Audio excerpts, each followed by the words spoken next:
Big boss show నుంచి sump out. అందరూ సంపూర్ణేష్ బాబును తక్కువగా అంచనా వేశారు. బిగ్ బాస్ షో ఎంత బక్వాసో అందరికన్నా తనే ముందు బాగా అర్థం చేసుకున్నాడు. థూ దీనమ్మ జీవితం అనుకుని మీరు పంపిస్తారా, నన్ను తాళాలు బద్దలు కొట్టుకుని వెళ్ళిపోమ్మంటారా అన్నట్లుగా తిరగబడ్డాడు. పిచ్చి పిచ్చిగా బిహేవ్ చేశాడు. అరే ఇదేమిటోయ్, నీ కాంట్రాక్టు కదా మాటేమిటి అని బిగ్ బాస్ అడిగితే, మీ తొక్కలో రూల్స్, నేను బయటికి పోతాను అంటూ ఎదురు తిరిగాడు. జస్ట్ బిగ్ బాస్ నీ ఇష్టం వెళ్ళిపో అన్నాడు. దొరికిందిరా విముక్తి అనుకుని సంపు మరుక్షణం బయటపడిపోయాడు.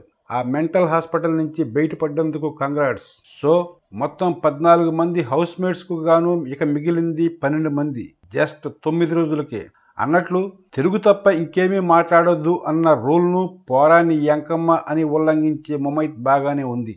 అందరూ మూకుమ్మడిగా వెళ్ళిపోవాలి, వీళ్ళు అవసరమే లేదు అని ఓట్లేసిన మహేష్ కత్తి, మధుప్రియ బాగానే ఉన్నారు. ఫ్లోర్ ఓడవడం తప్ప ఇంకేమీ చేయని కత్తి కార్తీక బాగానే ఉంది. ఫోజులు కొట్టడం తప్ప ఇంకే పని చేతగాని ప్రిన్స్, ఆదర్శ్, ధనరాజ్ బాగానే ఉన్నారు. పాపం సంపు మాత్రం వెళ్ళిపోయాడు. ఇంకా ఉంది.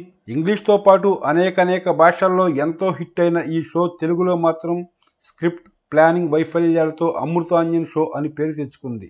ఎందుకు? అది అర్థం కావాలంటే 9వ రోజు షో చూస్తే చాలు ఇదెంత దరిద్రంగా వెళుతున్నదో. పాపం జూనియర్ ఎన్టీఆర్ ఒక్కడే దీన్ని పట్టాల మీదకి ఎక్కించాలని తెగ ప్రయత్నిస్తున్నాడు. కథలో దమ్ము లేకపోతే తనేం చేస్తాడు పాపం. ఏదో వేటగాళ్ళు, తాళాలు, బందీలు, వేట, జంతువులు అనే పిచ్చి కాన్సెప్ట్ ప్రవేశపెట్టారు. చూస్తున్న వాళ్ళందరికీ అడవిలో ఆగమాగం బతికే అయిపోయింది. ఎవరు ఏం మాట్లాడుతున్నారో, ఏం చేస్తున్నారో, అసలు ఆ కాన్సెప్ట్ ఏమిటో అర్థం కాక ప్రేక్షకుల తలలు గిర్రున తిరిగిపోయాయి. ఇక పార్టిసిపెంట్ల గతేమిటో పాపం.